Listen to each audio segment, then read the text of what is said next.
신도원입니다. 네, 그게 또 박수를 또 뭐 크게 받으니까 기분이 상당히 업되네요. 저는 흉고등학교에서 한 5년 근무했던 것 같아요. 주로 평교사를 오래 했고요. 막판에 늙었으니까 수업 잘 못하는 것 같으니까 그냥 교감이나 하고 교장이나 하다가 그냥 정년퇴직 허락해가지고 마지막에 학교 관리도 좀 하고 그랬는데, 주로 이제 진학 일을 많이 해가지고 진학 쪽에서는 굉장히 활발하게 활동을 했고, 그 전에는 지구학 교과서 쓰고 참고서 쓰고 이제 아이들 중학생들이 많이 보는, 고등학생들보다 중학생들이 많이 보더라고요. 하이탑 지구학을 한 두 차례 써가지고서 한 10년 정도는 초등학교 6학년 아이들도 저를 알아보고 그런 적도 있었습니다. 초등학교 6학년 아이들이 영재고등학교 가려고 하이탑까지 공부를 해가지고 있어요.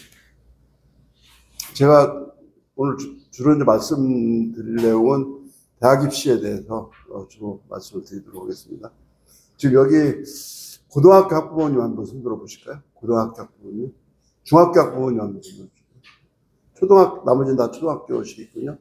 아무래도 2028년 변화하는 대학 입시에 대해서 학교 현장에서 지금 어떻게 이루어지고 있는지, 고교 학점제라는 것이 말이 굉장히 많은데 우리가 불안하게 생각해야 될 것인지 아닌지 이런 거에 대해서 좀 깊이 있게 대화를 나누도록 하겠습니다. 일단 학교를 한번 살펴봐야 될 것 같은데, 중학교 현실을 한번 보면은 학군지 중학교라고 해서 대치동 중학교를 말합니다. 이게 단대부중이라고 해가지고 대치동에서 가장 가운데 있는 학교고요. 대청중학교라고 해서 그냥 동그라미 쳐놨는데 또 이제 대치중학교, 도곡중학교 이런, 마지막에 이제 중동중학교고 휴문중학교가 있는데요. 과학고등학교라든지 외국국제고나 예고나 체고나 자유형 사립고등학교 가는 비율을 보면은 이 중학교가 그냥 단대부중이나 대치중이나 대청중이나 20%, 30% 정도 되거든요. 그런데 중동중학교나 휴문중학교는 이 중학교도 요 두 중학교가 강남에서 제일 센 중학교 중에 하나거든요. 근데 40%나 된다. 또 특히 휴문중학교 같은 경우는 거의 50%, 절반 정도가 공부를 잘하든 잘못하든 자사고든 과고든 외고든 이런 데로 간다라는 걸 볼 수 있고요. 그 밑에 이제 대원 국제중학교라고 있는데, 이 아이들도 이제 시험 봐서 들어가는 건 아니에요. 애들도 다 추첨으로 들어가는 건데, 추첨과 면접으로 들어가는 건데, 영훈국제중학교는 한 70%, 60% 정도가 특목고나 자사고를 간다. 이 얘기는 무슨 얘기냐면 벌써 중학교 때부터 갈리고 있다. 이걸 볼 수가 있고요. 분당에서 좀 괜찮은 중학교가 백현중학교거든요. 백현중학교가 외고를 한 10명 정도 가고 자사고를 한 10명 정도 가서 졸업생들이 한 300명 정도 되는데, 특목고나 자사고에 가는 비율이 10% 남짓돼요. 예체능계 고등학교까지. 여기는 이제 나타나지 않았는데, 하여튼, 나머지 양천구나 노원구나 은평구나 이쪽은 3%, 10%밖에 안 되는데, 이런 식으로다가 이미, 넘어가가지고, 중학교 때부터, 학부모님들은 고등학교를 염두에 두고, 중학교를 선택한다라는 것을 갖다 볼 수가 있죠. 주소를 옮겨서라도, 잠깐 이사 가서라도, 아니면은, 원룸이라도 빌려서라도 휴중학교로 많이 오고 그러거든요. 중동도 마찬가지거든요. 그 뒤에 일반 주택으로 엄마하고 아들하고 둘이 와서 그냥 지하 단칸방 얻어놓고, 공부방 꾸며놓고, 사실은 거기서 기거는 안 해요. 그거 나중에 또 걸릴지 모르니까 또 엄마하고 아들이 와가지고서 카드를 주인집한테 맡겨가지고 슈퍼마켓이라든지 세탁소에서 자기 돈 쓰라고 해요. 일주일에 한 번씩 5점 세탁해서 있고, 일주일에 한 번씩 음료수나 우유 같은 거 사서 드시라고 한 2만 원에서 3만 원 범위 내에서 좀 써달라고. 나중에 그 불법, 그걸 뭐라고 하죠? 하여튼 뭐, 무장 전입이나 무단 전입이라고나 하여튼 뭐, 이런 거를 피하기 위해서 학교에서 갑자기 나올 때가 있거든요. 그런 걸 대비해서. 그런 식으로, 아들 또는 딸, 대학 입시를 대학 입시를 앞두고서 중학교도 선택해서 간다라는 거를 볼 수 있다. 이 표가 극단적으로 그걸 나타내고 있죠. 그리고 요거는 이제 유형별 대입 결과라고 해서요. 요것도 이제 가끔 요 자료는 제가 다 이제 만드는 자료거든요. 제가 글 써주는 데가 있어가지고서 요런 자료 하나 만들려면 거의 하루 종일 걸리죠. 홈페이지 다 뒤져가지고서 하나씩 코딩 해가지고서 표를 만들어야 되니까.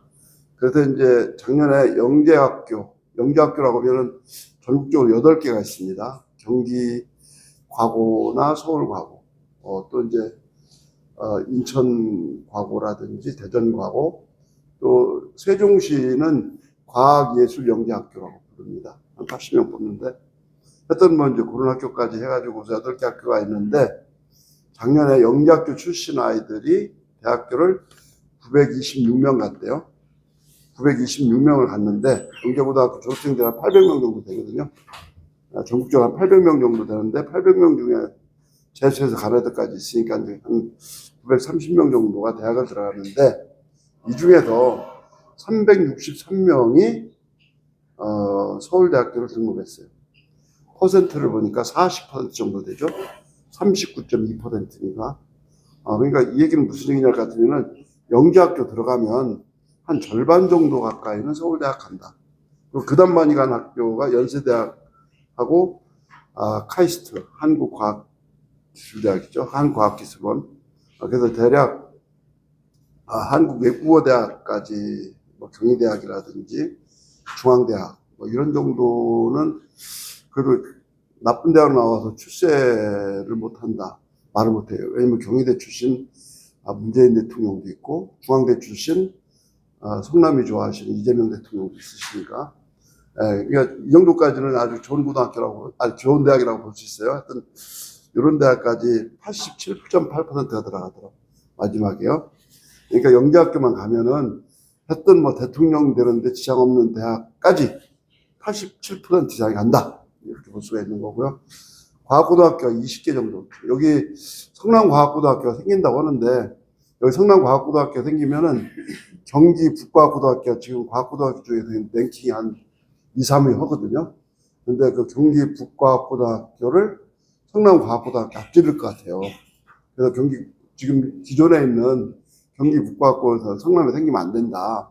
뭐 그럴 정도로 반대를 좀 심하게 하고 있는데, 그 과학고등학교에서, 1년에 이제 그 대학 들어간 학생들이 1858명이나 되죠. 근데 그 중에서 7.5%가 서울대학교, 그 중에서 22% 정도가 과학기술을 많이 가는 거죠. 그래서 이제 상위 11개 대학까지, 하여튼 이런 정도 대학까지 절반 이상이 66.15%가 경희대, 중앙대, 한국외대까지 한다. 이런 걸 볼 수가 있죠. 이 얘기는 무슨 얘기인가요? 야, 중학교 때 공부 잘해가지고 과학고등학교나 영재학교 들어가면 좋은 대학 가는 건 아주 쉽네. 이렇게 얘기가 되는 거죠.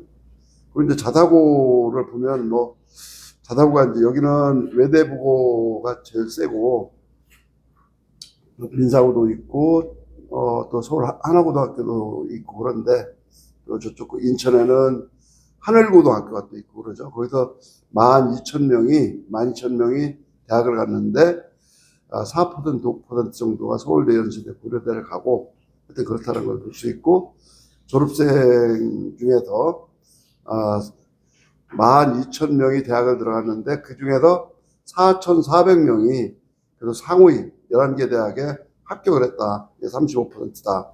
이렇게 볼 수가 있고요. 일반 계고는 10%밖에 안 되는 9%다. 이렇게 볼 수가 있는 거죠. 이 우수한 대학에, 예를 들어가지고서 이제 100명 정도 우수한 대학에 학생이 있다 같으면 그 학생 중에서 한 10명 정도는 어떤 학생이다? 일반계 고등학교 출신이고 나머지 학생들이 그러니까 100명 중에서 10명만 일반계 고등학교 출신이고 90명은 과학고등학교다, 자사고다, 외국어고등학교다 이런 판이다 이거죠. 서울대학 같은 데 가면. 이 얘기가 무슨 얘기입니까? 굉장히 고등학교, 어떤 고등학교 나왔느냐가 굉장히 중요한 거다. 즉, 중학교 때 실력이 고등학교를 좌우하고, 고등학교가 대학 입시를 좌우한다. 라는 표를 갖다 볼 수 있는 거죠. 자, 그러면 이제 우리나라가 평준화라고, 맨날 평준화라고 그러잖아요. 근데 진짜 평준화냐?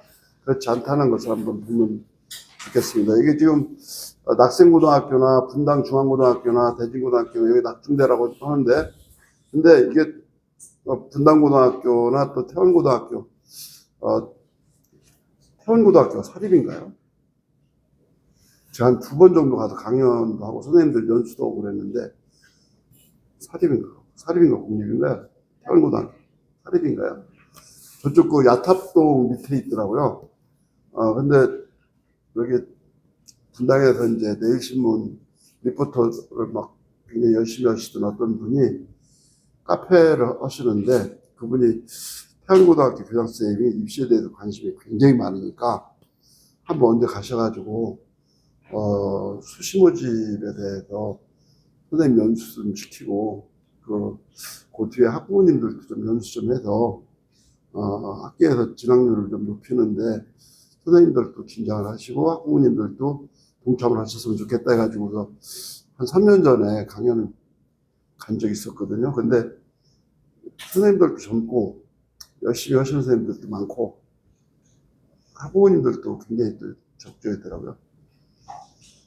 하여튼 제가 태안고등학교 지금 홍보하는 거 아니고요. 그런 일이 있어요. 근데 왜 그러냐면은 낙생고등학교 수시 1명, 분당중앙고등학교 1명, 여기 분당 대진고등학교 1명, 이게 전교 1등짜리만 서울대학에서 그냥 시범으로 뽑아준 거예요, 이거. 대놓고 지금 서울대학이 수시에서 낙생고등학교나 분당중앙고등학교, 대진고등학교를 디스한 거예요. 이럴 수가 없는 거거든요. 이게 낙생고등학교 가보면은 똑바로 예전에 낙생고등학교 굉장히 많이 제가 드나들었거든요. 한 10몇 년 전에. 근데 여기 똑똑한 애들 그때도 많았어요. 분당고등학교도 똑똑한 애들 많고 중앙고등학교도. 옛날에 중앙고등학교가 학교 이름이 좀 이상해가지고 그 학교 이름이 여기서 뭐라고 했던 그 이름을 얘기를 할 수는 없고 그 학교도 이렇게 보면은 막 그 묘지가 그냥 그 공동묘지가 너무 많이 보이는 거야. 그쪽 창문을 좀 가리라고 그랬어요. 아이들 저거 공동묘지 보면은 기분 나쁠 것 같다고. 그래서 그 학교도 이제 몇 번 가고 그랬었는데, 근데 하여튼,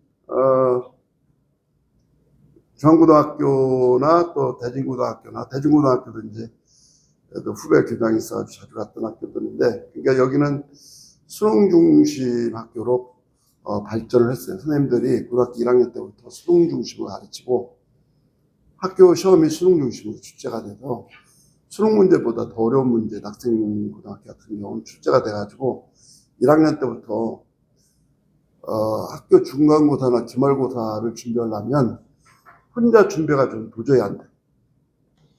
왜 어려운 문제를 혼자 풀려면 시간이 너무 많이 걸려요. 그러니까 뭐 문제 해결력이 있고 창의력이 있고 뭐 아니면 수학을 갖다 선행을 했고 이렇다 하더라도요. 수능에서 출제되고 있는 좀 어려운 문제, 한 4점짜리 중에서 킬러 문제라고 하는 것, 이런 것들을 보면은 하여튼 변수가 굉장히 많아요. 또 문제를 이해하는데 참 힘들어요. 문제 자체. 변수가 많으니까. 까르마조프의 형제들이나 안나 까레나 같은 그 러시아 소설을 읽으면 처음에 등장인물들이 굉장히 많이 나온다. 등장인물들이 말도 또 이해도 안 가. 이름이 왜 이렇게 길어? 그래가지고서 한 20페이지나 30페이지 읽으면은 그냥 책을 집어 던지고 싶어 아주. 기분 나빠가지고. 2번 읽고 3번 읽고 메모해보면서 읽어도 이게 앞뒤가 안 맞아. 그 등장인물들이 수학이라든지 과학에서는 변수거든요. 수학 문제에서 그런 지저분한 변수라든지 조건을 막 준다고.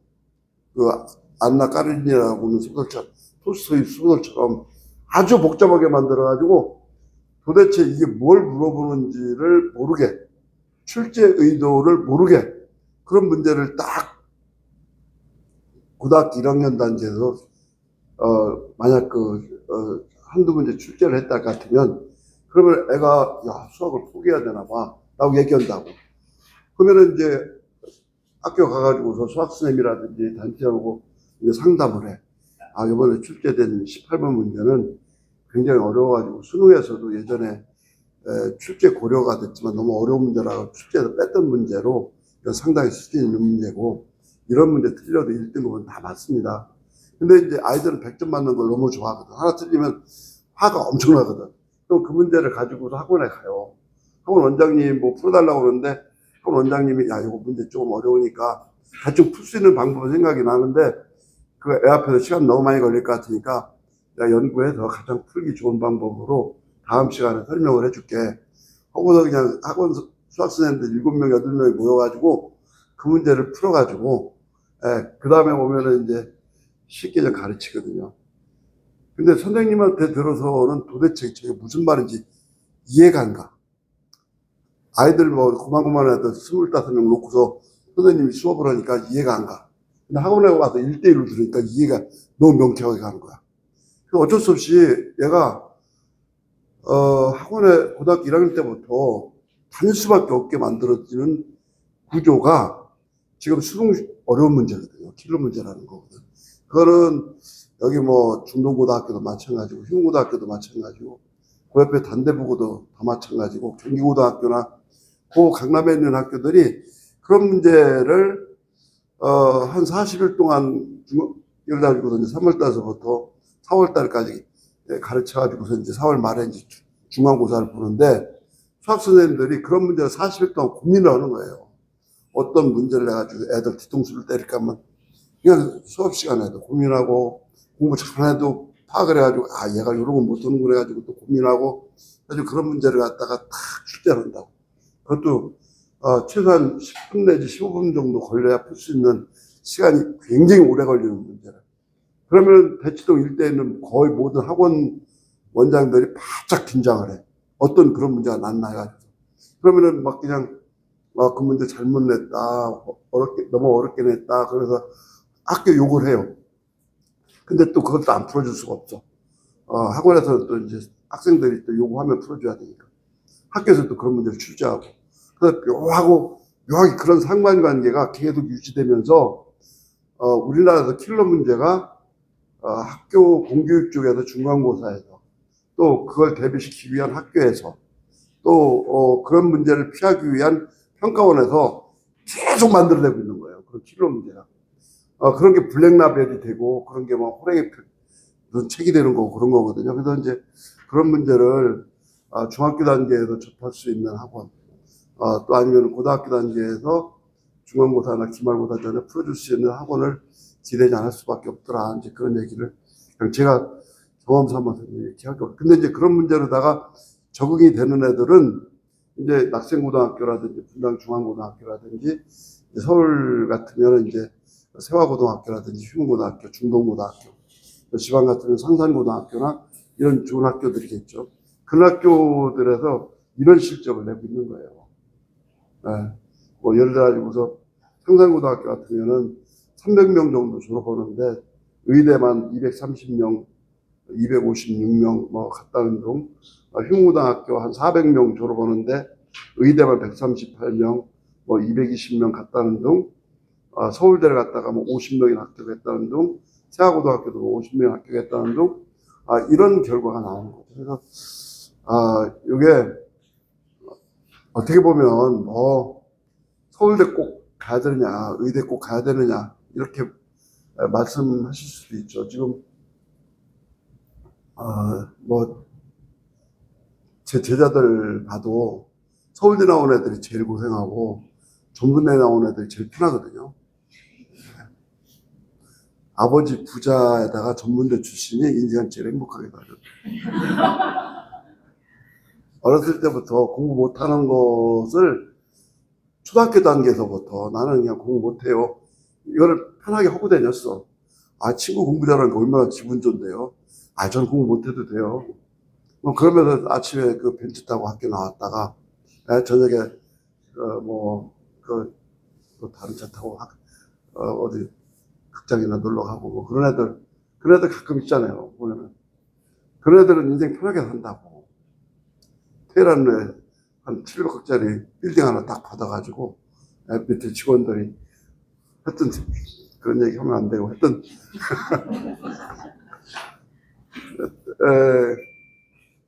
그러니까 뭐 의대라든지 서울대 가가지고서 굉장히 똑똑한 사람들하고 경쟁을 하면서 산다라는 것이 조금 부모 입장에서 보면은 불쌍하기도 하고 선생님 입장에서 제가 봐도 제자들 뭐 서울대 물리과 들어가서 서울대 물리과 교수 해가면서 계속 무슨 뭐 나노 튜브에 대한 논문 써가면서 가끔 가다가 뭐 어떤 뭐 잡지 같은데 뭐 사이언스라든지 뭐 사이언티픽 어메리카노냐 이런 잡지에 막 나오고 그러면서 그것도 이제 인쇄해가지고 또 보내고 이제 그런 제자들이 있는데 이게 얼마나 고생이 많을까 걱정이 돼요. 그거 한자 보면은 밤을 새가지고서 만든 그래프고 만든 그 어떤 뭐 논문인데 하여튼 그럴 정도로다가 그렇게 사는 사람들이 사실은 우리나라 최고의 애국자거든요. 그러니까 우리나라의 애국자를 만들기 위해서 내가 고생을 하고 있다. 우리나라 민족의 중흥을 위해서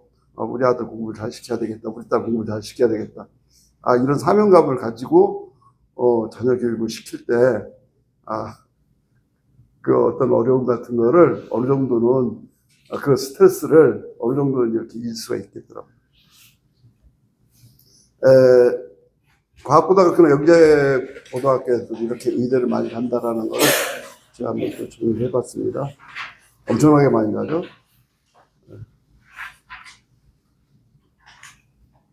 성균관대학이 영재고등학교 출신 애들을 연세대학도 좋아하고요. 제일 좋아하는 데가 경희대학교. 경희대 의대에서 그래도 경희대 의대에서 그리고 서울과학고등학교, 경기과학고등학교 학생들 그 4-5명은 받아야 그래도 경희대 의대 위상을 지키는 거 아니냐 해가지고서 적극적으로 받습니다. 대학에서는 이렇게 적극적으로 받고 정부에서는 보내지 말라고 하고 고등학교에서는 의대 가면은 이렇게 500만 원 내지 800만 원 벌금 물고 그동안 이제 학비 감면해 줬던 거를 갖다 다시 받는 거죠. 이거 그냥 한번 읽어보시면 다시 고교 학점제에 대해서 좀 본격적으로 말씀을. 이 대학 입시 성공 전략이다 해가지고서요. 제일 중요한 건 학교 수업을 적응해야 되는 것이 중요하죠. 두 번째가 학교 시험을 잘 보는 것이 중요하죠. 학교 시험을 잘 보는 것이 중요하고, 세 번째 중요한 게 학교 시험을 잘 보고 학교 수업을 잘 적응했다 하더라도 선생님이 이거 학교 생활 기록부에다가 정리를 안 해주면 수시 전형에서 아무 쓸모가 없는 거거든요. 선생님과 원활하게 소통을 해서 좋은 장점들이 학교 생활 기록부에 관리가 된. 그리고 이제 요 만약 학교 시험이라든지 이런 게 이제 조금 3등급 뭐 이렇게 밀렸다 할 것 같으면은 수능이나 논술로다가 뒤집어야 된다. 그래서 이제 마지막으로 수능이나 논술을 뒤집어 가지고서 목표 대학에 합격하는 것이 좋겠다 이런 얘기죠. 근데 이런 거에 전반적인 최초의 출발은 뭐라고요? 최초의 출발은 화목한 가정이다. 그러니까 화목하지 않은 가정에서는 훌륭한 학생이 참 가끔 나오긴 해요. 가끔 나오긴 하는데 전교 1등의 책상이라고 하는 책이 요새 절판돼가지고 별로 안 돌아다니는데 혹시 분당 지역 도서관에 가시면은 중앙일보 출판부에서 펼쳤던 발행을 했던 전교 1등의 책상이라는 그런 책이 있어요. 전교 1등의 책상. 제가 그 추천사도 써주고 그랬는데 그게 이제 전교 1등짜리를 전국에서 38명 정도인가를 수배를 해가지고 그 학생의 공부법을 전부 취재를 했고 그러니까 기자들이니까 아주 그냥 취재를 참 잘했더라고요. 그 부모님을 만나서 취재를 했더라고요. 부모님 취재도 참 잘했더라고. 근데 그 6명의 기자, 그 6명의 기자들이 대부분 이제 저하고 같이 이제 공동 작업을 해가지고서 잘하는 사람들인데 만나가지고 회의를 하는데 하나같이 전교 1등 하는 애 엄마하고 아들이 너무 잘 통하더라는 거예요. 아버지하고도 잘 통하더래요. 그거 전교 1등짜리니까 그렇지. 전교 1등짜리 같으면 얼마나 귀엽겠냐, 그 엄마도. 아버지도 얼마나 자랑스럽겠냐. 당연히 화목한 가정이지. 근데 거기서 하나 그러더라고요. 그 화목한 가정이 있기 때문에 전교 1등짜리가 만들어진 거 아니에요? 그러더라고요.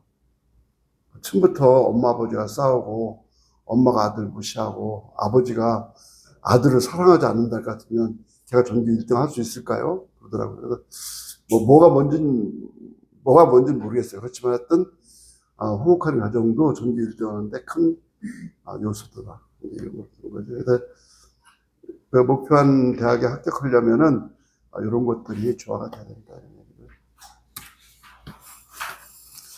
갑자기 이제 고교 학점제라고 해서 고등학교 들어오면은 뭐 학점제. 근데 달라진 거 하나도 없거든요. 옛날 교육과정하고 달라진 게 없는데 옛날에는 단위라고 불렀어요. 단위. 그래서 이제 고등학교를 졸업하려면 204단위가 필요했거든요. 204단위인데 그 단위를 갖다가 학점으로 바뀌었어요. 192학점으로 줄여가지고서 그 192학점 이상을 그러니까 이제 그럼 1학점이라는 건 뭐냐? 일주일에 1시간 오면은 1학점이에요. 일주일에 4시간 오면은 4학점이에요. 지금 국어 1학년 때 이제 고등학교 1학년 때 국어 영어 수학을 배우는데 국어 영어 수학이 일주일에 4시간씩 해가지고서 4학점 해가지고서 12학점을 배워요. 그리고 또 사회하고 과학도 4학점씩 해가지고서 8학점을 배우고 20학점을 배워요. 그래서 국어 영어 수학 사회 과학 해가지고서 4과목을 갖다가 20학점 배우고 보통 32학점씩 배우거든요. 근데 이제 거기에 학급 회의도 들어가고 그것도 좀 학점이거든요. 학급 회의도. 또 이제 그 동아리 활동. 그것도 이제 한 학점이거든요. 또 이제 뭐 봉사활동. 이것도 한 학점이고. 그래가지고 3학점은 그냥 창의적 체험 활동으로 들어가는 거고 나머지 체육 국사라든지 과학 실험이라든지 이런 것들이 이제 다 구성돼 가지고서 전체적으로 32학점. 중요한 과목은 20학점. 매 학기마다 20학점 내지 20한 3학점. 이런 정도 중요한 과목이다. 이렇게 보시면 되고요. 여기는 일주일에 보통 이제 수업을 월요일서부터 금요일 날까지 6시간씩 하고, 그러니까 6시간씩이니까 30시간이잖아요. 근데 32학점이니까 32시간을 해야 될 거 아니에요? 그래서 이제 수요일 날 하고, 한 뭐 금요일 날이나 아니면은 화요일 날 하고, 목요일 날 정도를 갖다가 7시간을 해요. 왜 7시간을 하느냐? 7호 35. 그러니까 1시간에 50분씩이니까 350분이잖아요. 350분이 뭐냐 같으면 수능날 1교시 국어서부터 마지막 그 탐구 영역 시험 보는데 그게 340분 정도 돼요. 340분. 그걸 맞추기 위해서 7시간. 그러니까 수능날 시험 시간에 맞춰가지고서 하루에 6시간 내지 7시간씩 수업을 배운다. 이렇게 보면 되는 거죠. 그래서 이렇게 이제 돼 있고, 이걸 이제 넘어가면, 그럼 고등학교는 뭘 배우게 되느냐? 그 전에 어머니들이 배우던 과목하고 달라진 게 많아요. 뭐, 그렇죠. 공통국어 있고, 공통수학이 있고, 이건 뭐 그냥 공통영어가 있고, 한국사가 있고, 통합사회가 있고, 통합과학이 있는데, 요 공통과목은 1학년 때 다 배워요. 공통과목 1학년 때 배우고, 여기서 근데 수능에 출제되는 게 한국사가 수능에 출제돼요. 그리고 통합사회가 또 출제가 돼요. 책이 2권이에요. 1학기 때 4학점으로 배우는 통합사회 2라고 해가지고 2학기 때 배우는 거 해가지고 책이 2권이고 통합과학도 이게 또 수능에 출제가 돼요. 1학년 때 배우는 건데. 근데 이제 통합사회나 통합과학은 중학교 때 배웠던 사회나 과학보다 한 15% 새로운 개념이 들어가 있어요. 그러니까 중학교 때 배웠던 거를 싹 정리해가지고 조금 더 어려운 개념이 몇 개 더 들어가 있어요. 예. 그러니까 중학교 때 사회과학 잘하던 애들은 고등학교 때 사회과학을 잘하는 게 기본이에요. 잘하는 게 기본인데 근데 이제 시험의 스타일이 달라져요. 이놈이 고등학교 들어가게 되면 수능식으로 출제해요. 그럼 수능식 시험이라는 것은 뭐냐 같으면 첫 번째가 시간이 빡빡해. 예. 이게 무슨 얘기냐 같으면은 보통 이제 20문제를 출제하고서 30분 동안 풀으라고 그래요. 25문제를 출제하고서 35분 내에 풀으라고 그래요. 하여튼 이런 식이에요. 그러니까 예를 들어 영어 같은 경우는 45문제를 출제하고서 70분 내에 풀으라고 그래요. 수학은 30문제를 출제하고서 100분 내에 풀으라고 그래요. 그러니까 시간이 정해졌어요. 시간이 정해졌으니까 아무래도 빨리 푸는 게 유리하잖아요. 근데 애들이 중학교 때 그런 연습을 안 했거든. 빨리 푸는 연습을. 그래서 고등학교 탁 시험 보면은 내가 다 하는데 시간이 없어 못 풀었다는 애들이 많아요.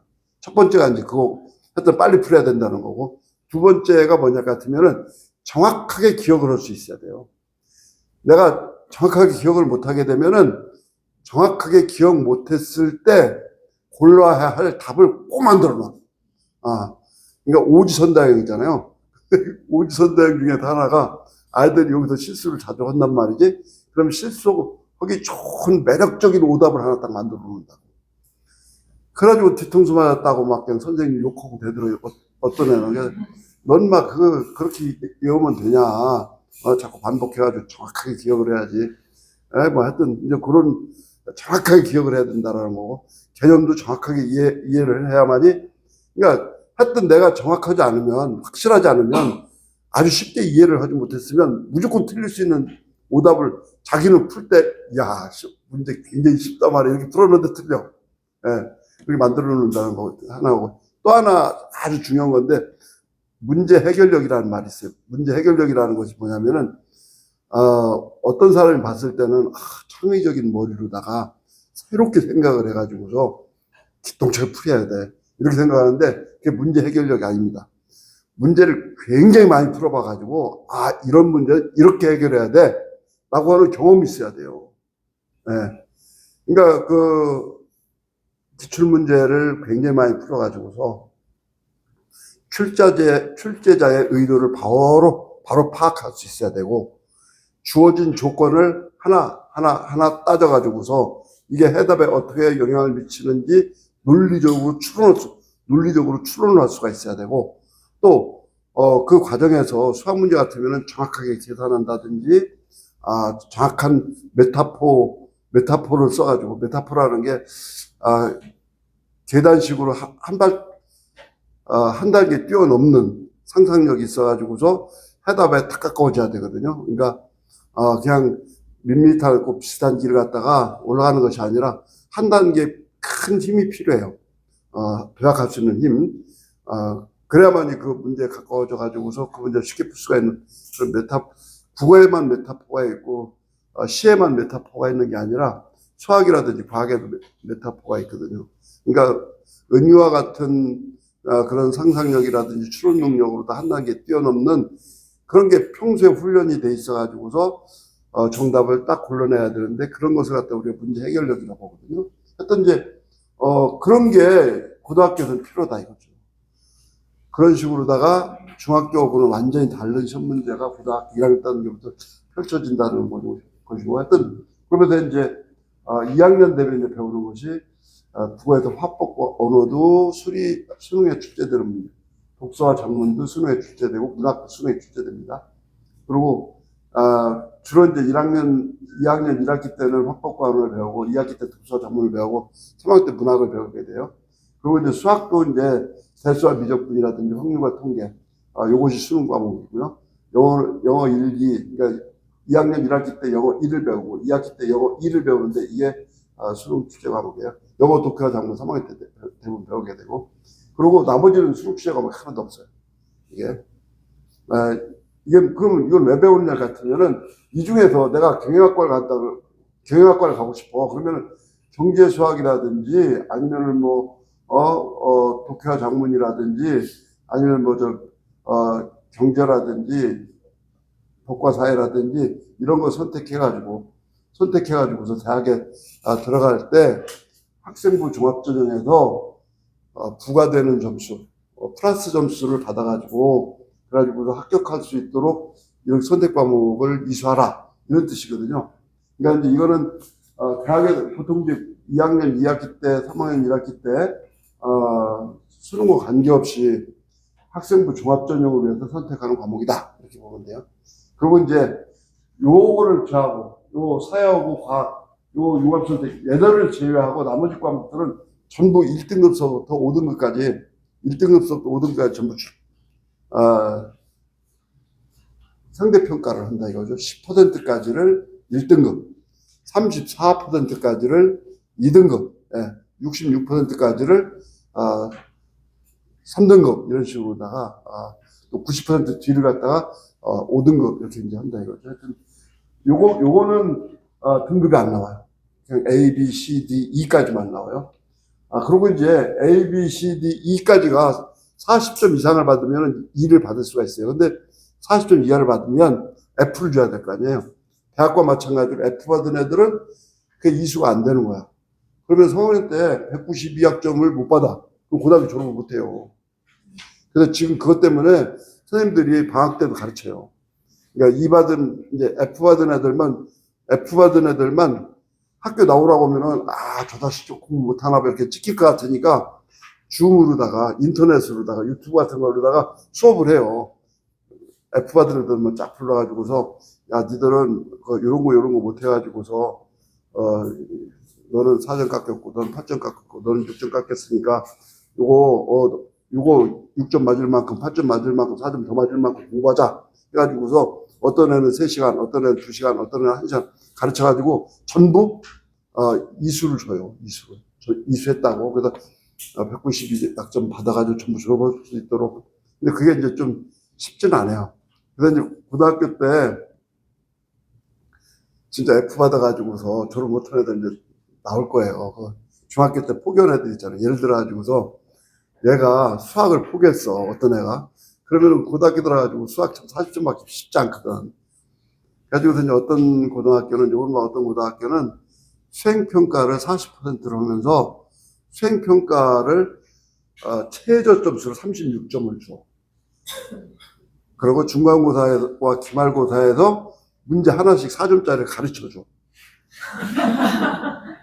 특히 공부 못하는 애들한테 다 가르쳐줘요. 가르쳐줘가지고 수행평가 기본점수 40점 받고, 36점 받고, 그 중간고사에서 4점짜리. 근데 그것도 틀리는 놈이 있어. 그건 어쩔 수 없이 방학 때 줌으로다가 좀 한 2시간 정도 수업 받고 졸업시키고 그래. 만약 그게 이제 안 돼가지고서 난 도저히 안 되겠다. 그래가지고서 학점 안 줬어. 그럼 걔 졸업 못 하는 거예요. 1년 더, 한 학기 더 다니든지 아니면 후배들로 같이, 하여튼 인생, 근데 나중에 보면 그런 애들이 더 훨씬 편하게 잘 살아요. 어렸을 때 고생해서 커서 뭐 그거 머리 안 써도 되고, 그렇다는 얘기죠. 그래서 이제 이게 교육과정 표거든요. 보시면은 교육과정 표를 이렇게 이제 학교에서 짜가지고서 1학년 때는 공통과목이에요, 전부. 근데 1학년 때부터 사회하고 과학은 바로 수능 과목을 배우게 된다라는 것이고요. 이게 수능 과목이고 2학년 돼가지고 수능 과목이 쫙 나간다는 거죠. 이거 이제 2학년 때 배우는 거, 3학년 때 필수로 다 배우는 거고요. 그러니까 이제 학교에서 지정한 거가 필수예요. 그래서 이제 뭐 1학년 배우는 건 이제 이렇게 보실 수가 있고, 2학년 돼서는 이제 내가 경영학과 간다라고 하면 어떻게 선택해야 되는지, 내가 의예과를 가겠다. 학문과 통계는 무조건 선택해야 돼요. 또 물리학도 선택해야 되고, 화학도 선택해야 되고, 생명과학도 선택해야 되고, 또 의사하려면 인공지능도 알아야 되고, 인공지능도 선택해야 되고, 뭐 그냥 빤히, 또 예를 들어 내가 전자과 가야 되겠어. 학문과 통계는 이게 수능 과목이거든. 무조건 선택해야 돼. 물리, 당연히 뭐 내가 전자과학 가려면 물리 잘해야 되겠죠? 또 뭐 화학, 당연히 잘해야 되겠죠? 또 뿐만 아니라 뭐 지구학, 뭐 선택해도 되고 안 해도 되지만, 하여튼 뭐 선택하는 것이 수능에 상당히 도움이 되겠죠? 또 인공지능도 막 반드시 이걸로 앉으시죠. 네.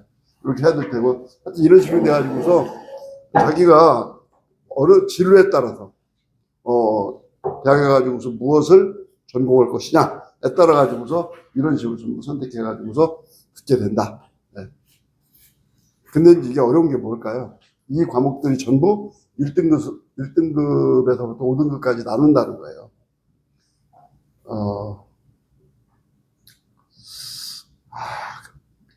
유명한 말이 있는데, 랭크앤 락이라고 하던가, 랭크앤 락이라고 하던 말이 있던가, 하여튼 그게 경영학에서 쓰는 용어인데, 등급을 매겨가지고 자른다 이런 뜻이래요. 경영학에서 1등서부터 20등까지는 인센티브를 줘가지고서 근무를 잘하면 인센티브를 왕창 줘가지고서 또 이제 중간에는 70%는 막 그냥 훈련을 시켜가지고 더 일을 잘할 수 있도록 만들고, 마지막 10%는 잘라버리고, 야학인가 보다. YANK인가 보다. 하여튼 뭐 그런 용어가 있던데, 학교도 마찬가지. 이게 마지막 10%는 5등급이야. 갈 대학이 없어. 하여튼 1등급을 받아야 돼. 그래서 1등급을 받아야 존대학 가, 무조건 1등급, 올 1등급 나야 존대학 가거든요. 지금 상황이 그래요. 올 1등급 나야 존대학 가는데, 올 1등급 나온 애들을 부산시 교육청에서 연구를 해봤더니 40만 명일 때 대략 5천 명이 나온대요. 5천 명. 근데 의예과 정원이 3,100명이에요. 서울대학교 정원이 한 3,400명 정도 돼요. 가지고 서울대학이라든지 의예과를 가려면은 또 약대 정원은 1,700명. 또 한의대 정원은 한 700명. 또 치의대 정원이 한 700명. 수의대 정원이 한 600명. 그래서 요거 전체적으로 합치게 되면은 그래도 한 6, 7천 명 되거든요. 한 7, 8천 명 정도 되거든요. 그렇기 때문에 그래도 1점 한 2등급 정도까지. 그러니까 대부분 다 10% 안에 들고 한두 과목 정도가 34% 안에 들어가지고 2등급을 받으면 평균을 따지게 되면 1.2등급 정도 되는데 1.2등급 정도 되면은 연고대나 서울대나 약대, 의대, 치의대, 한의대 간다. 이런 연구를 부산시 교육청에서 발표를 했어요. 그러니까 그래도 좀 괜찮은 데 가려면은 10% 안에 들어야 된다. 그리고 한두 과목 정도 자기가 못하는 과목, 야, 국사를 못해. 그거는 2등급 맞아도 된다. 그래도 의대 가는데 큰 문제가 없을 것 같다. 이제 이렇게 발표가 된 거죠. 그래서 다 1등급 받지 않아도 된다라고 생각하면 되는 거고요. 하여튼 뭐 이렇게 됐다라는 거. 그래서 이제 3학년 때까지 192. 하여튼 뭐 인문학과 윤리, 그러니까 들어보지도 못하는 과목이 엄청 많아요. 사회문제 탐구, 뭐 역사로 탐구하는 현대 세계, 융합과 탐구, 이게 내용만 봐가지고서 무슨 말인지 모르는데, 뭐 인터넷에 가보면은 교과서 내용이 나오거든요. 단원이 다 나오고 단원마다 뭐가 나오기 때문에 하여튼 이런 거를 갖다가 전부 선택을 해가지고 192학점을 채우면은 바로 고등학교 졸업할 수 있다. 대학을 들어갈 수 있는 자격이 주어진다. 이게 학점제입니다. 이게 학점제인데 그럼 어떻게 평가하느냐?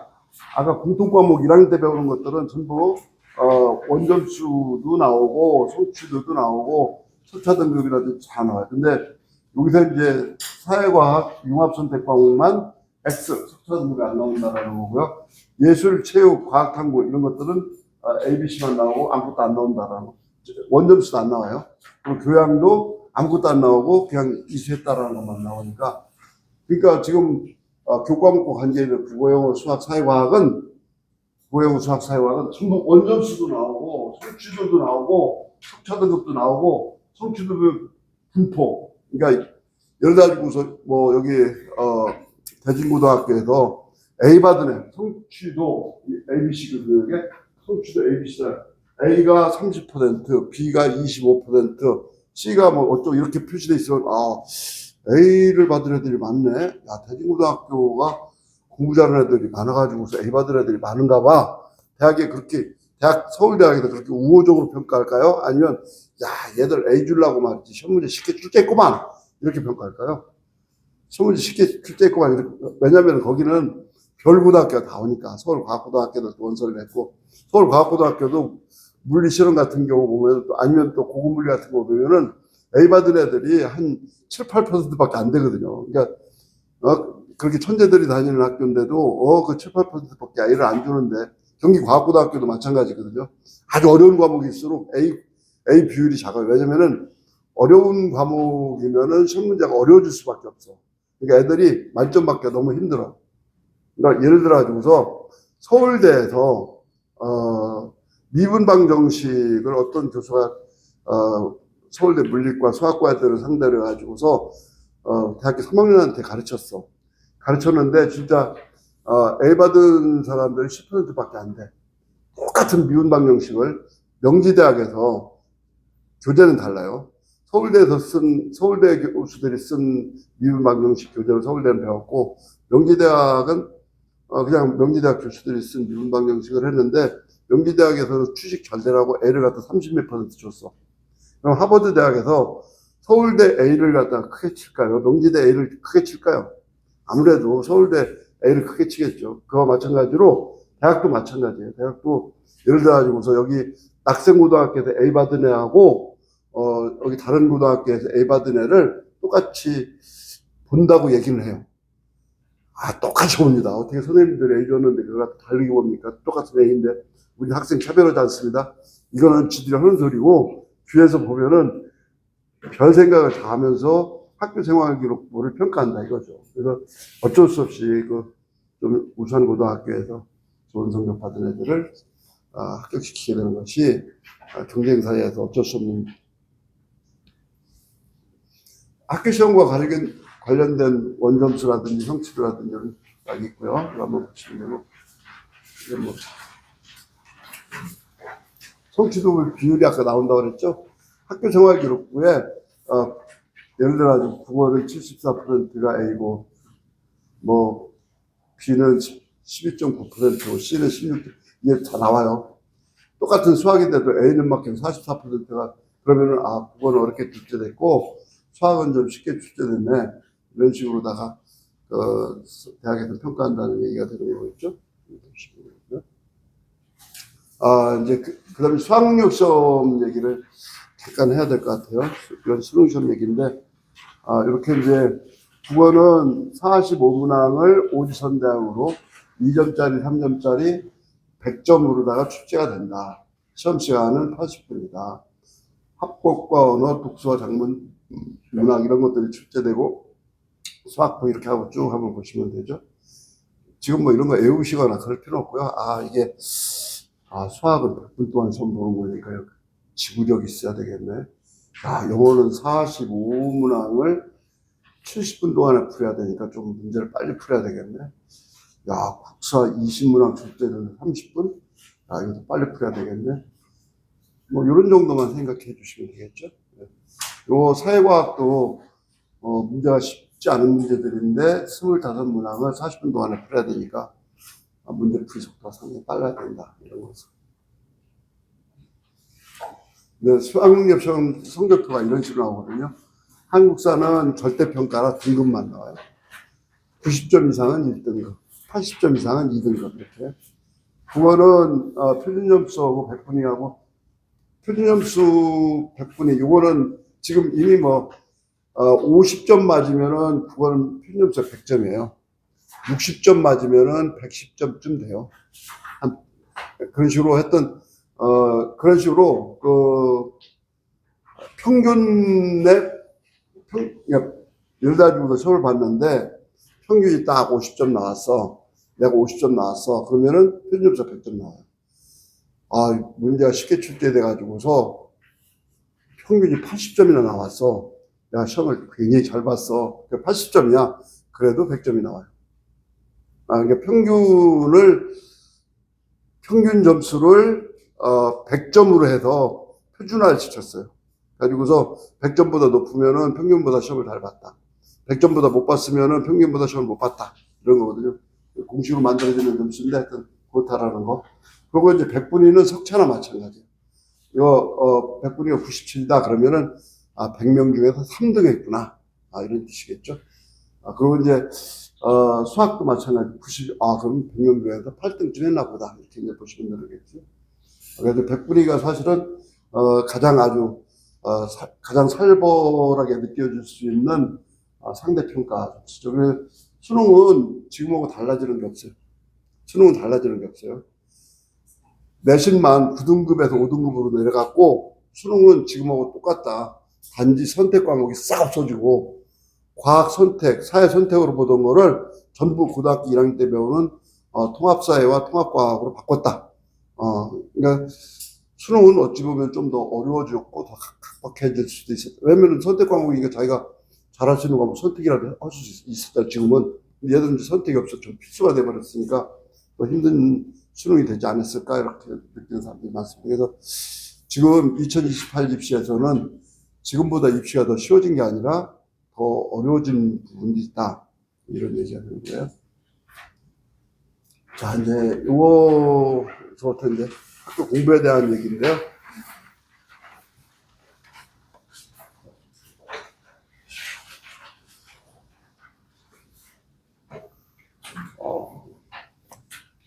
막 그냥 이걸 칼라로만 분쇄를 했네요. 자료를. 일반 그 학교에서는 상상도 못할 칼라 인쇄. 학교는 돈 아끼려고 그냥 이런 하얀 종이도 못 쓰고 그냥 노란 종이에다.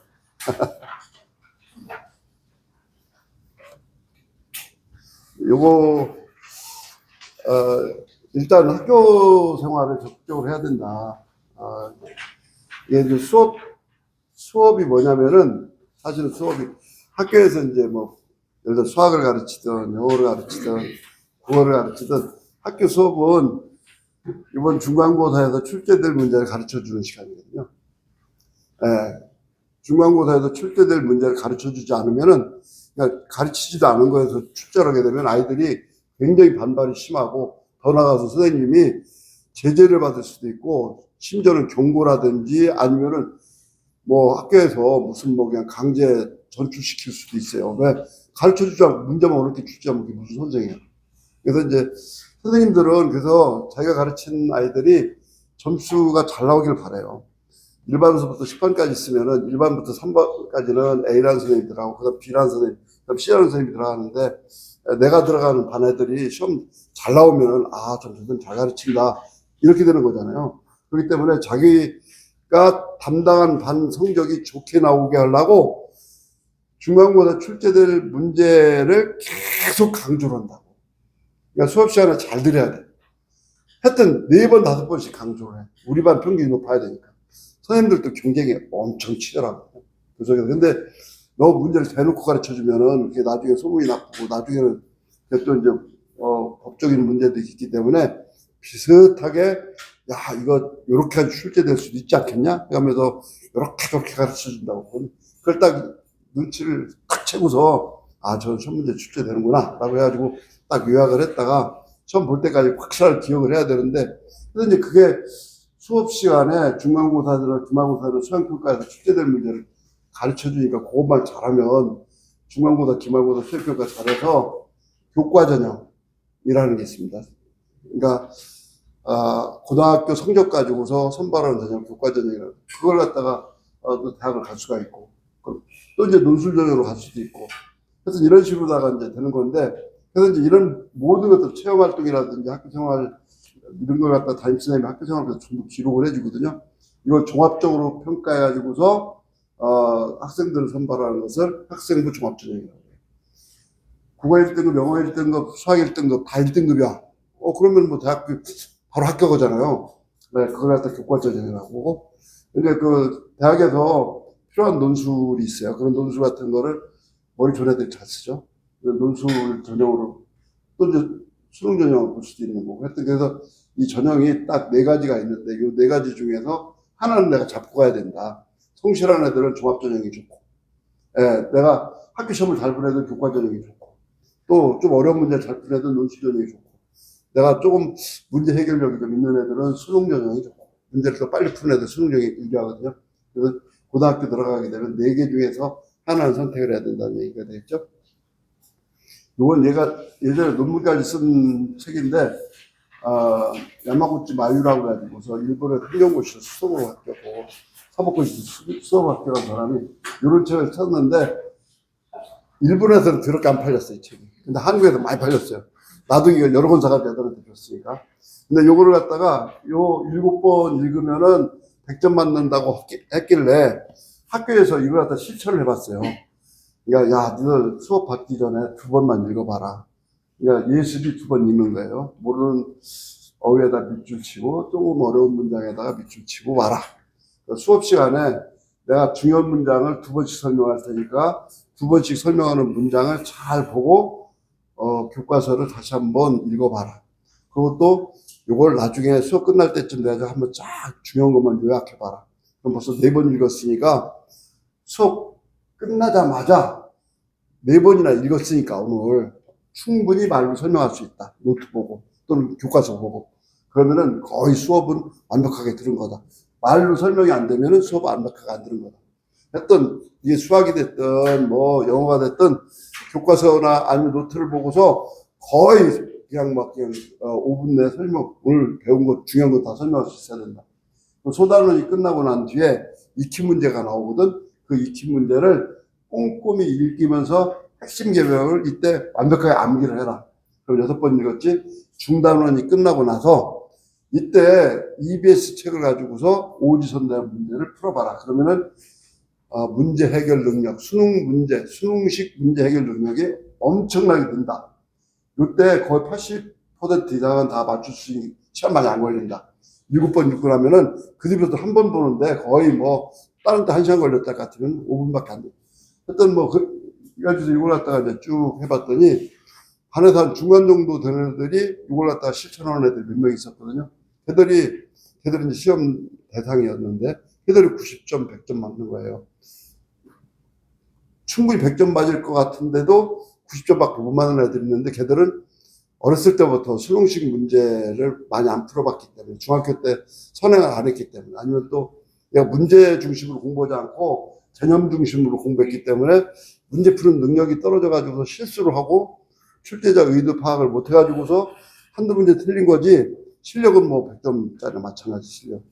나중에 좀 더 문제를 좀 더 많이 풀어왔더니 걔도 97점, 98점마다 1등을 받더라고요. 그래서 그럼 이 속에는 뭐가 있느냐면은 제일 중요한 게 예습이에요. 예습만 잘 되면은 수업 편하고 수업 편하게 됐으면은 충분히 설명할 수 있고 그 뒤에 문제 푸는 것도 편해요. 그러니까 하여튼 고등학교 수업에서 제일 중요한 거는 예습이다. 그리고 예습서부터 출발되는 반복, 7번 반복이다. 이게 되는 거고요. 여기서 이제 완벽한 시험 준비가 중요하거든요. 시험 기간 최소한 21일 전에, 시험 21일 전에 1단계, 2단계, 3단계, 4단계로 나누는데 1단계는 8일을 잡고 2단계는 5일을 잡고 3단계는 4일을 잡고 4단계는 3일을 잡아. 그래서 1단계에서 8일 동안에 시험 전 과목 이미 수업 시간에 예습해가지고 7번 읽기가 끝났기 때문에 요거 8일 동안 물론 학교 수업 나가고 막 그냥 학교 일을 할 거 다 해가면서 하루에 3시간씩만 투자하게 되면은 8일 동안에 전 과목을 다 요약하고 기본 문제까지 풀 수 있어요. 그리고 이미 기본 문제는 다 풀어놨기 때문에 평소에 아까 그 7번 읽기에서 이 중단원 끝나면서 기본 문제 풀었기 때문에 8일 정도면은 전 과목 정리가 다 가능해요. 그리고 2단계 5일에서 기출문제를 풀어야 돼요. 반드시 기출문제를, 이것도 가능합니다. 3단계 4일에서 어려운 문제를 풀어야 돼요. 이때 어려운 문제. 이 1단계에서 어려운 문제 풀면 기억이 안 나. 계속 그 어려운 문제 발목 잡아가지고 공부하기 힘들어. 그러니까 1단계나 2단계에서는 계속 뭘 넘겨야 돼. 어려운 문제를. 넘겼다가 3단계에서 이때 어려운 문제 중심으로 풀어가지고서 완벽하게 오답 노트도 이때 만들고 해서 마지막 이제 4단계에서 어려운 문제를 다시 한번 정리하고 오답 문제도 정리하고 교과서도 읽고 그리고 이제 마지막 1일 내일 시험 볼 걸 갖다 공부하면은 벌써 이때만 해도 5번 반복을 했고 먼저 7번 반복했고 13번 반복이 되는 거거든요. 그 정도 13번에 14번 반복이 되는 거기 때문에 무조건 100점 나온다. 그러니까 이게 완벽한 시험 준비다라는 거가 되는 거죠. 그래서 아이들이 이걸 좀 따라서 중학교 때부터 해주면 초등학교 때도 더 좋고요. 그 다음에 이제 선생님과 소통이 좋아야 된다. 이거는 뭐 학교 선생님뿐만 아니라 학원 선생님하고도 소통이 좋아야 돼요. 일단 아이가 어머니가 학교와 친해. 그러면은 아이도 선생님하고 친해질 수밖에 없어. 학교하고 어머니하고 친한데 선생님도 애를 이해를 하고 있고 아무래도 친하니까 귀엽게 봐주려고 하거든. 근데 그게 학원도 똑같아요. 어디나 다 마찬가지야.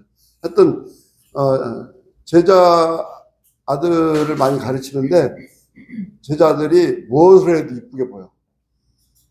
그냥 그 공부를 안 해도 이쁘게 보이고, 야, 네 아버지도 공부 못했으니까 너도 공부 못해도 돼.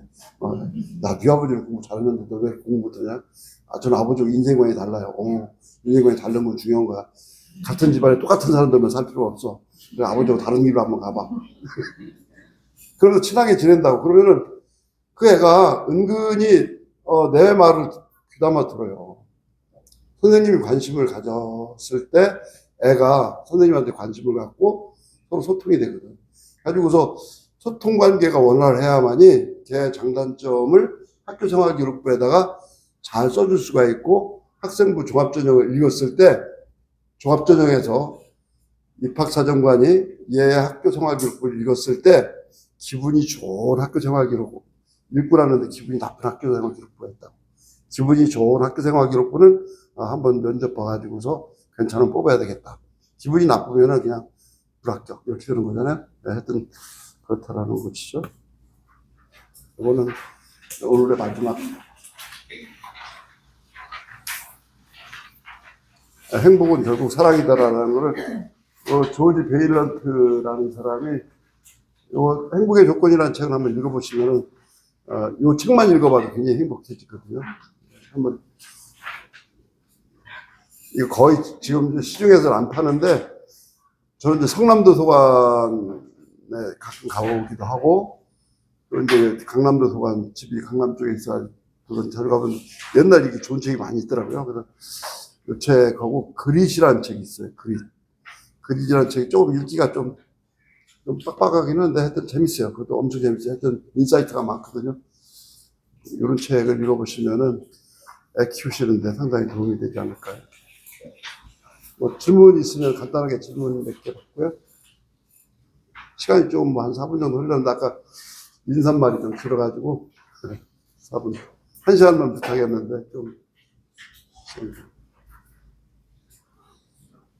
원래 어디 가서 강의하면은 먼저 그냥 조그맣게 써서 내라고 하거든요.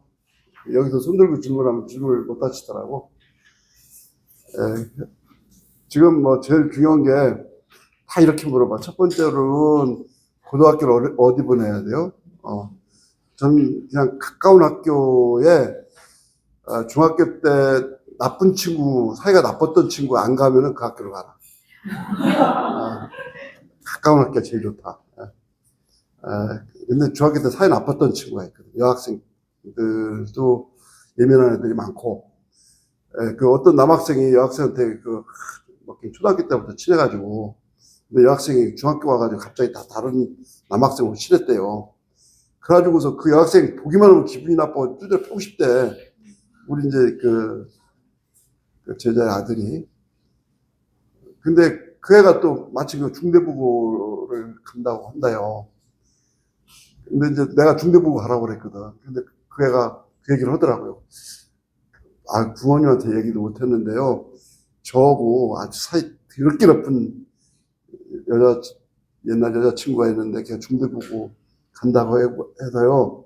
저는 그냥, 성적은 좀 나빠도 중동고등학교나 휴운고등학교 자사고로 가겠습니다. 그러더라고요.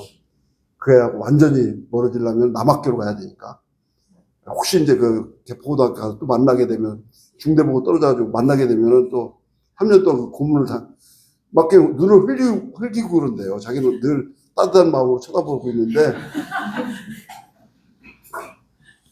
그런 경우도 있고 또 하나는 왕따를 당하던 애가 같은 휴운고등학교 왔대요.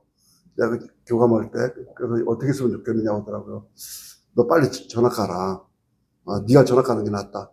왕따하고 같이 3년 동안 같은 공간에 있으면 볼 때마다 기분 나쁘다. 그러니까 근데 그 아버지가 그럼 중국으로 가려고 그러더라고. 그 아버지가 제자인데 중국으로 데리고 갔어요. 그냥 중국 국제학교로. 야, 너 좋겠다. 가는 날, 야, 너 좋겠다. 그래서 3월 한 말쯤 갔는데, 좋겠다 했더니, 아이고, 막 그냥 너무 좋다고, 아버지와 같이 이제 중국 가서 또, 아, 중국 애들, 이쁜 애들은 굉장히 이쁘니까, 중국 애들 굉장히 이쁩니다. 그리고 이제 또 하나는, 학교가 멀으니까, 그러니까 저쪽 신사동에서 이쪽 대치동까지 멀거든요. 지하철 사무소 한 번만 타고 오면 되는데, 근데 그게 멀어요. 지하철 한 번 타고 온다 하더라도 했던, 그것도 지하철 내려가지고 또 한참 걸어와야 되고, 그렇지 않으면 2호선으로 갈아타야 되고. 그래가지고 신사동에서 다니기가 좀, 그러니까 엄마가 맨날 아침마다 태우고 오더라고. 근데 조금은 지각을 해. 밀리니까, 그 길이. 다 밀리니까. 그 특별한 날, 그러니까 예를 들어서 10시부터 시험 볼 때가 있거든요. 어떤 때는. 그때 이제 10시니까 한 9시쯤 나오면 되겠대 가지고 9시쯤 차까지 끌고 나와가지고 그때 왕창 무슨 행사가 있으면 맥히네? 그러면은 막 그냥 얘가 막 퀵 오토바이 있잖아요. 그 뒤매달려서 온다고. 퀵 불러가지고서 오토바이 뒤에다 매달려가지고. 하여튼 그럴 정도로다가 3년 동안에 여러 가지 일이 많이 발생하고 그러다가 뭐 다칠 수도 있고 그러다가 뭐 다른 또 사건 같은 거 생길 수도 있고 하기 때문에 가까운 학교가 좋다. 예. 그 다음이, 성적, 뭐, 예를 들어서 수능 중심으로 가르치는 학교, 내가 이제 수능 중심으로 대학을 가야 되겠다 하면은 수능 중심으로 가르치는 학교, 낙생고등학교나 아니면 중앙고등학교, 논술 중심 학교, 아니면 태원고등학교처럼 학생부 중심 학교, 태원은 완전히 학생부 중심 학교니까요. 그리고 대학 입시 유형을 고려해가지고서 고등학교 선택하면 되는 거겠죠. 그 선행을 얼마나 지켜야 되느냐 물어보더라고요. 근데 내가 선행이 가능하면 많이 시키는 것도 괜찮고 선행이 불가능한 애도 많거든요. 내가 아는 아주 가까운 애, 뭐 제 손자라고 얘기는 않겠습니다만, 예, 선행 잘못하니까 아주 골치 아프더라고. 애만 이상해지고. 그냥 그런 애들은 그때 거라도 계속 반복시켜가지고서 초등학교 4학년 거 완벽하게 띄고 초등학교 5학년 때 완벽하게 띄고 그래도 밀리지 않더라고요. 아니 중간 이상 안에만 들면 되잖아요. 중간 안에만 들면 2등급이니까 지금 예. 2등급만 받으면 되고 예. 지금 왜냐면 5등급 체제에서 2등급만 받으면 되니까 그러니까 현재 것만 잘해도 2등급은 받아요. 현재 것만 아주 잘해도. 그래서 이제 선행을 뭐 그런 애들은 그렇고 근데 내가 좀 잘해. 그 애들은 보면은 선행을 지키면 다른 데 빠지거든. 음악에 빠지거나, 아니면은 게임에 빠지거나. 걔들한테는 약간 과하게 부담을 줘야 되거든요. 아니, 운동에 빠져가지고, 그런데 한번 빠지게 되면은 걔 다시 또 원위치 하는데 굉장히 고등학교 2학년 때까지 원위치가 안 되면은 걔는 대학 입시까지도 엄청 큰 문제가 생기니까. 얘가 능력이 있는 애 같으면은 좀 약간 과하게라도 어려운 문제를 자꾸 풀고 어려운 책을 자꾸 읽게 하고 또 자기 진로에 맞는 잡지, 좀 어려운 잡지, 요새 잡지 좋은 게 많거든요. 그 잡지를 정기 구독해가지고서 자기 진로에 관심을 가질 수 있도록 엉뚱하게 게임에 빠지거나 또 어떤 애는 또 막 그냥 연애를 그렇게 너무 심하게 해가지고 그런 애도 있고 어떤 애는 또 돈을 갖다가 써가지고 맨날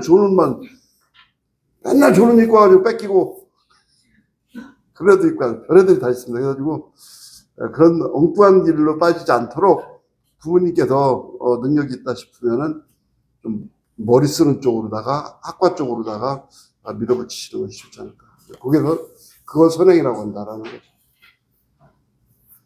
사실 이렇게 선행 아니고 아이의 어떤 능력을 개발시키는 거거든요. 그럼 이제 그 질문까지 다 하셨다고 생각해서 저는 물러가도록 한다.